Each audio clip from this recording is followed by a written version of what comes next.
What's up, you guys? Welcome back to my channel, Bound and Bookmarked. I am Julissa. Today's video is my June wrap up. I had a horrible reading month. It wasn't very good. I tried so hard to read all the books, but to be honest with you, it didn't work out that way. I didn't read that many, but I will say the quality of books was pretty spectacular. So I guess at this rate, we can adopt the saying that quality is better than quantity, right? So before I get into the not so many books that I read in June, I want to say that today's video is being kindly sponsored by GlassesUSA.com. GlassesUSA.com is an online retailer that has made shopping for eyeglasses and sunglasses so much easier than the traditional shopping experience. They offer over 9,000 styles of frames for both eyeglasses and sunglasses, and they even have in-house brands such as Amelia E and Muse, but they do also carry designer brands such as Ray-Ban, Oakley, Armani, Gucci, and so many more. So they have so many frames that come in different styles, different colors. They even have specialty glasses like sports glasses, safety glasses, and even children's glasses. GlassesUSA.com offers prescription glasses at up to 70% off of retail price. A pair of glasses can start as low as $30, and almost every pair comes with a free basic prescription,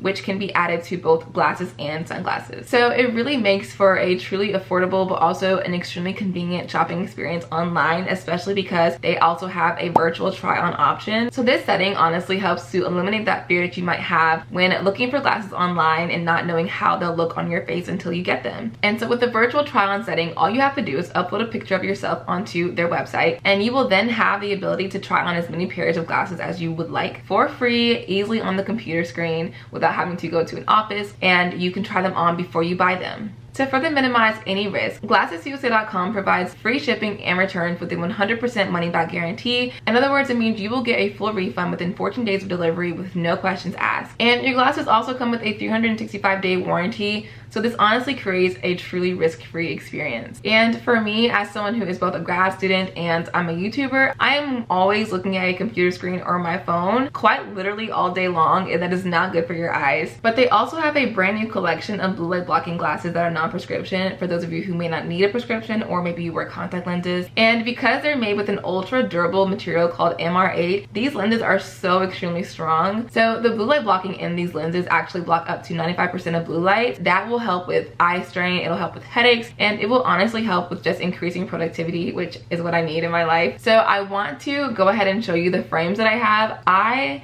am in love with these glasses. I cannot even find the words to explain how much I love them, but I love them a lot. I will show you the first pair that I have. So these are the Atoto Bolognas, and I got these in black and gold, and I love them so much. I think that they fit my face so nicely. These glasses also have the blue light blocking in them, so they will be getting worn pretty much every single day. So this next pair that I have, you're about to see a pattern here, but these are the Amelia E Plymouths in black and gold. Once again, I can't help myself. They're really great colors together. The lenses are very big, and I love that because I like to optimize what I can see in my glasses. And these are the biggest frames I've ever worn, but they don't feel heavy. It's not overdoing it. They don't take over my face, but I love these so much. The last pair of eyeglasses I received are the Muse Hoppers. These are the most unique ones I have just because of the color. These are in brown and gray, and I love the gray because it's almost like a grayish pink color, and I've never had that before. I do love how the frames kind of ombre from brown to gray. These frames are definitely more of the classic frame, but I love that because I think that I can wear them with anything, kind of like an everyday wear glasses. But again, I love all of them. I can't even decide which one I would wear every day, because if I could wear them all, I totally would. So those are all of the frames that I have to show you today. Maybe you're in need of some new frames, maybe because, you know, it's summertime now, it's hot outside and the sun is always shining brightly. Maybe you're in need of some sunglasses. If that is the case, I will have GlassesUSA.com's website in my description box below, so definitely check that out if you're interested. And I want to say thank you to GlassesUSA.com for sponsoring today's video. So without further ado, let's get right into all the books that I read in June. So for the month of June, I read about 8 books, not that many, I mean, and 4 of them are mangas. So one was sci-fi, one was fantasy, one was a YA contemporary, and then the other was a YA romance. I would say that I'm really pleased with the variety that I had for June, so I like that. It was really enjoyable. Let's talk about the first book that I read in June. Was Her Royal Highness by Rachel Hawkins. I gave this book, I believe, 3 stars.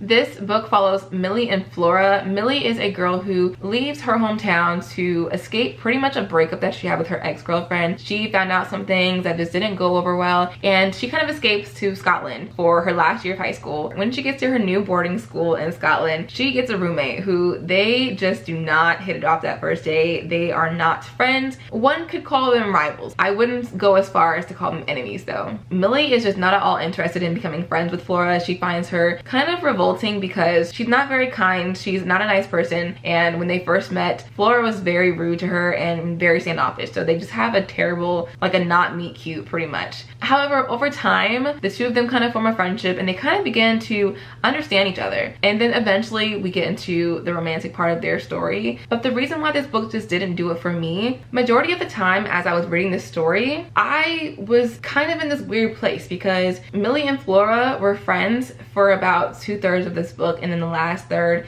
they were in a relationship. They were just such good friends. I didn't feel any chemistry on page for them, and so the romance fell flat for me. And because it's a YA romance, if the romance doesn't work for me, the book doesn't work for me. So it wasn't bad by any means. The writing was fun. I had a really good time with the characters. They were all very funny, very personable, very relatable, but the romance for me, just I wasn't sold by them. Millie and Flora were pretty much polar opposites. Millie was very quiet, not very adventurous, kind of was afraid to live her life, so she lived very cautiously. And then you have Flora, who was the complete opposite. She was wild, she loved to be adventurous, she loved to do new things, and she wasn't really afraid to just be out there and go after things. So I did like the contrast in their personalities, but it just didn't really equate to a great relationship on paper. So unfortunately I didn't love it, but I mean, I would definitely still recommend this book to other people. So this next book I did a vlog for, and the funny thing is that when I picked it up, I was under the impression it was a romance story. About 50 pages into this book, I realized very fast that this was not a romance at all. Emergency Contact by Mary H.K. Choi. This book took me for a ride because if you watch my vlog, you'll see for quite some time I'm loving it. I'm finding it amazing. The writing is funny, and then towards the end, my thoughts tend to go like downhill. This book follows Penny and Sam. Penny is going off to college, and her mom have a very rocky relationship. I would compare her mother to like the mom in Mean Girls, trying to be like young and cool and hip, and Penny doesn't like that. She feels like her mom tries to be her friend and not her mother, and she's kind of mean to her mom for quite some time.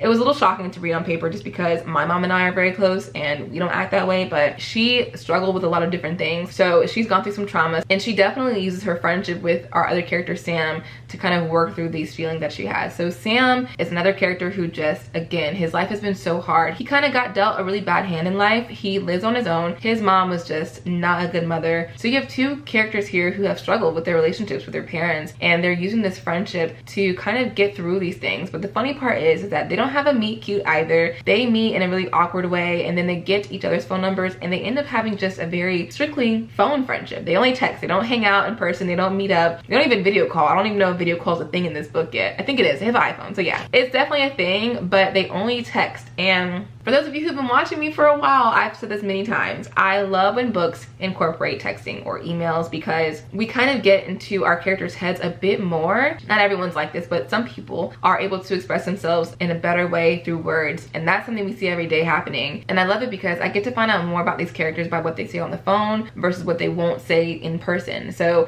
I will say, in that sense, this book did that pretty well. I mean, out of all the books I've seen that in, this book might have done it the best. I love their text messages. I thought they were so cute, so funny. This book definitely touches on a lot more than just romance. I gave this book 3 stars because I think for me, the reason why this book just didn't stand out was because of the characters' development over time. I feel like it got worse. Their character arcs just didn't develop enough for me to really love them as individuals. So I really didn't care much about them in the end like I wanted to. The ending was super cute, like the very end. I liked it, but honestly, this book is not that memorable for me. So it was good. I wouldn't say not to read it, but I didn't love it. Now this next book was quite a doozy. So I read The Ones We're Meant to Find by Joanne Hay. This is a sci-fi novel, and this book had my brain all messed up. I was really confused for a lot of the time, and not confused because the writing wasn't good, confused because of the story. Like, it's kind of a mystery weaved into a sci-fi novel. So this book follows 2 sisters, C and Casey, and C ends up getting stranded on an island by herself with this little like robot thing. She has only so many memories, but she has a memory of her sister Casey, who she's trying to get back to. The thing is, in this world, Earth is not that habitable. People do live on the ground, but they live in really poor conditions, and so based on your hierarchy, and the hierarchy is pretty much based on what type of person you were when you were on Earth in terms of how did you contribute to global warming. Based on where you're ranked at is where you'll be in the sky. This world's literally floating in the air, and so those people who were lucky enough to get put in the sky in that area, they live a better life. They live a cleaner life. The whole goal while being up there is to find a way to make Earth habitable again and safe for everyone. But Casey uncovers all of these secrets that change really her entire view on people that she lives with, the science that she believed in, and what steps she needs to take next to find her sister, as well as to make Earth habitable and safe. And the reason why this book messed with my freaking head was because everywhere I turned there was a plot twist, and when it was introduced it made me have to question everything I thought before. Like, I loved that part of the book, but the reason why this book just didn't solidify a 4-star for me is because of the ending. When I tell you the first half of this book was beautiful, I mean honestly almost perfect. The writing was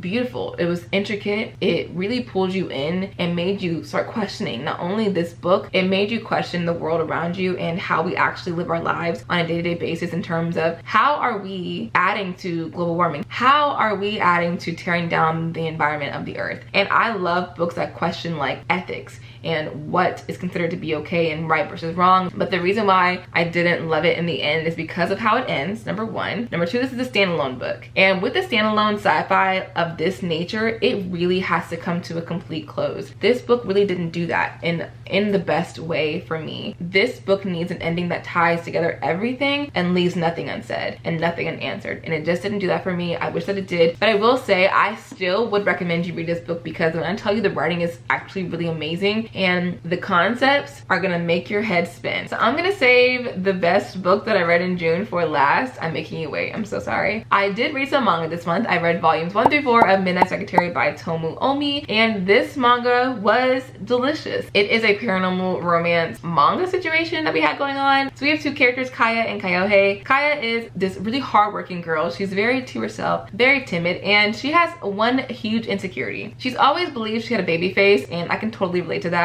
She has to present herself in a way that looks very plain. She puts on glasses, she wears a certain outfit to work because she wants to be a secretary and the best one that anyone ever has. And in order to do that, she has to present herself in a way that looks professional because she needs to look established and distinguished. And so she ends up working for this guy named Kayohei who happens to be a vampire. She doesn't know that at first. She eventually learns it, and the two of them have this really weird relationship because Kayohei is like repulsed by her, and she works so hard day in and day out for Kayohei, for the company. And the thing is that he's not the nicest guy in the world. It's definitely like a enemies to lovers, or like a I can't stand you but I want you situation. So it is a weird relationship. I don't know how she fell for him. Kayohei reminds me of Damon in the Vampire Diaries when he's not with you know who, when he's angry and mad. That's kind of how Kayohei is. He's dark like that, and he's snappy, and he's just temperamental. But honestly, I love this manga. Like, I can't stop reading it. Which brings me into the last book that I read in June that I gave 5 stars. I loved this book so much. I had no intention of even reading it. I don't even remember how it happened, but I'm glad it happened. The last book that I read in June was Vicious by V.E. Schwab. My first V.E. Schwab book. I've never read anything by her before, but listen, this book was incredible. Speaking of books that make you question ethics and science, this book will do it. This is the first book in the Villain series. This book follows Eli and Victor, 2 roommates from college who kind of are fighting for like this #1 spot. They're always thinking of the same thing. So in their last year of college, both Eli and Victor have to work on a thesis, and they both kind of choose things that happen to surround extraordinary people, which are people who basically are superhuman. Not superhuman, but they have superpowers. They find out that there's an experiment that they can do to test this theory on themselves. It's very dangerous. They tempt fate. This book questions what's ethical with science. How far are you willing to go to test your theories? The other thing this book deals with a lot that I loved was this cat and mouse kind of play with Victor and Eli. They're friends in the beginning. That doesn't stay the same throughout the whole book. What I also loved about this book was how detailed and intricate the stories were. We're getting dual timelines. We're getting back in the day in college and then the present moment. And the two kind of converge in one meeting spot. And I love the way V. Schwab connected these two storylines, these timelines, and the characters, including the side characters, were so developed. I loved it. I'm reading Vengeful very soon because I have to know what happened with this story. But definitely a book that you should pick up and read. It's so good. It's very fast paced, so you will not be bored at any moment. And if you are, maybe you're reading a different copy. I don't know, but this book was incredible. I gave it 5 stars, easily without a doubt. I loved it. But yeah, so anyway, I am finished with June. June's over with. July is now here, and I do have a July TBR. The video's already uploaded, so if you want to watch that, go for it. I hope that you had a successful June reading month like myself. Although I didn't read a lot of books, I read pretty quality books, so I'm very happy with that. And do not forget, I will have GlassesUSA.com's website linked below in my description box, just in case you want to check out those frames and all that amazing stuff. So, and thank you again to GlassesUSA.com for sponsoring today's video. I will see y'all in next time. Bye!